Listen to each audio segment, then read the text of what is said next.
they've got laptops, they've got phones, they've got tablets, they've got cameras. And of course, they have to keep them all powered while they're traveling.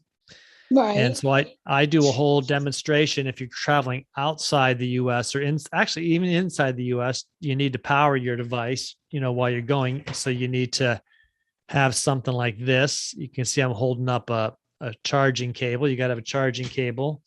Then you got to have something to plug the cable into the wall. When you go abroad, like to England or the continent, France, someplace like that, you need a different kind of a device to plug your phone into.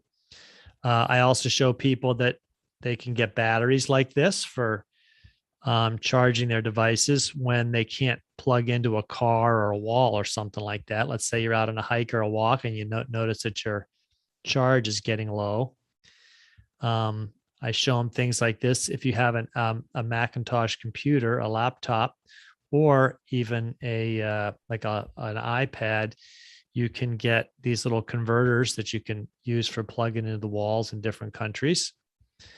I teach them about security, how they can use something called a VPN or virtual private network to hide what they're browsing for from other people. Like if you're in a cafe somewhere and you're worried somebody see your financial information, your passwords. I teach them about how to use a SIM card, which is a little thing for when you're in a foreign country, you can change your phone number and get a foreign plan to make your phone like a phone and cost much less than getting a overseas travel plan. Of course, and I also teach people about how to charge things like their cameras.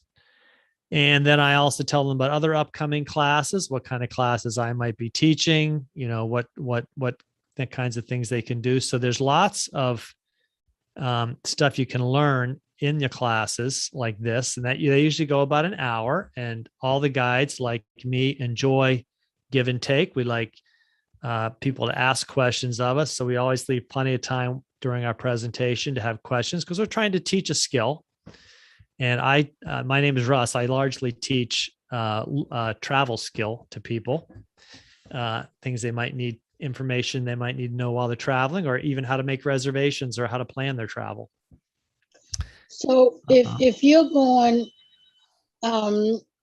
say like to Dominican Republic and you're going on a cruise, I've heard people say that, it costs more to use your phone. So with something like that, you would buy another SIM card? Well, that's a good question, Norma. That you've brought up a very good point. When it comes to something like that, you have to research what your options are. And the cruise line, actually, you're taking a cruise on, should tell you. So, for example, I'm going to Mexico at the end of the year, and I found out that I can take my phone with me, and my current phone plan will just carry over into Mexico with no extra charges. So it used to be they charge you extra like $2 a day to use your phone in Mexico, which isn't a lot. Right. But now it's free. So you raised a good question. I don't know what it might be like on a cruise. That is a good question. Okay. I'm assuming that the cruise line, the ship, has a Wi-Fi, and you can use your device in a Wi-Fi environment. You turn off the cellular data on your phone, Mm-hmm. and then there's no extra charge. As long as you're in Wi-Fi, either in the ship or if you go on land somewhere and find a place where there's a Wi-Fi signal, you can use your phone outside of cellular and it works just fine. Oh, okay. Okay. Um, Now the ones that you do need to change over the SIM card, where would you get the SIM card from? Because I have an iPhone too. So would I buy it from Apple or would I buy it No, from no, whatever no. You know state? what I tell? That's a very good question. What I tell people to do, Norma, is when you land in that country, go to a mobile phone shop right there. Actually, a lot of airports have them, and go Okay. in it and buy one right there. I got one. I'll show you mine look like. When I was in Italy 2 years ago, I got one. Comes in. It's got the look comes out thing about the size of a credit card, and Right. the You SIM punch the cards. little, Yeah, you punch it out. It's real tiny, the right. SIM card. And I had the guy. I bought that and the Uh-huh. plan for about $40. And Okay.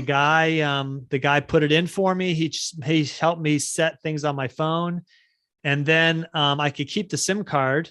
And if I had gone back to Italy within 6 months, I could have just put um, some extra. Minutes You know, I or could have topped up the card for maybe okay. $15.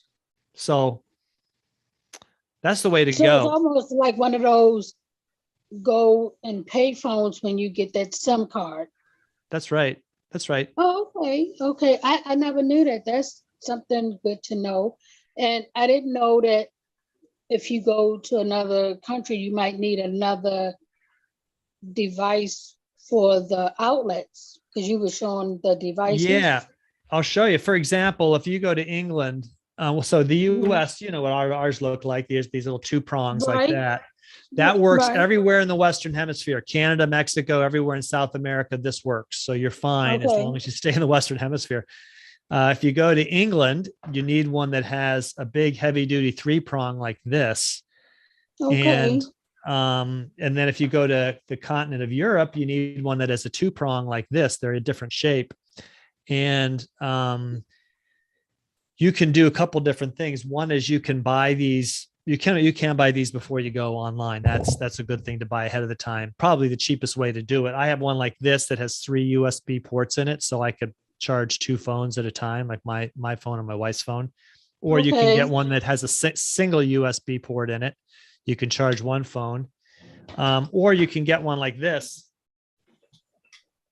This is a little thing I call a lens scent, and the lens Mm-hmm. scent has 4 USB ports in it, and you can see it's got the prongs for the US. But if I go, say, to England, I snap that up and I put on a little adapter like this that works for England, and now it works in Okay. England. And then if I'm on the same trip, I decide I'm going to go to France, cross the channel, I get the little adapter that slides on like this. So this one 4 port adapter does everything. It also Wow. charges iPads.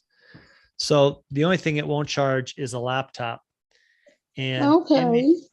in the event that you do have a laptop, you do have to get something. If you have like a PC, if you have a Macintosh laptop, you can buy a little kit that will put that different countries adapter right onto your charging brick. So this is like a little charger brick for an iPad, and the one for my laptop's just a little bit bigger, and it'll give you these same kind of adapters you can slide in and out like that. So that's a handy thing to have.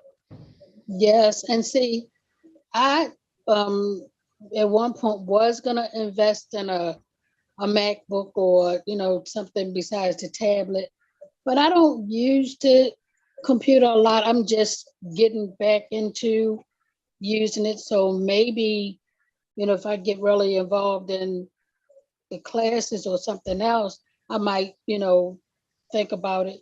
But I had a Windows Surface and I don't know what happened. I guess it might work, but it stopped working. And I had a Hewitt Packard um, laptop, and that wasn't doing much. So I took that to the shop, and they was like, "It's gonna cost too much to update it." So I know computers they move fast as far as the length of time. They might be good for 5 years or whatever. So I just didn't want to put a lot of money back into nothing right now unless I really decide to do something with it. But your charges that you were showing, I've never seen Yes. those before. How they go in the phone? Because nowadays they got stuff that you could not. I'm sorry, the batteries. Oh yeah, this is Yeah, really cool. This is a battery pack, right, and you can buy these in all shapes and sizes. Actually, the ones I see now very commonly look a lot like the size of just a phone. This is an old right, iPhone 6. They're about this size, and right. this will hold. You can. So what you do is you plug this into the wall. There's a separate cord you plug it in here, and then you just plug it into the same, you know, USB port somewhere in the wall, Right. and it charges up the battery. And then this battery will hold like 2.5 or almost 3 cell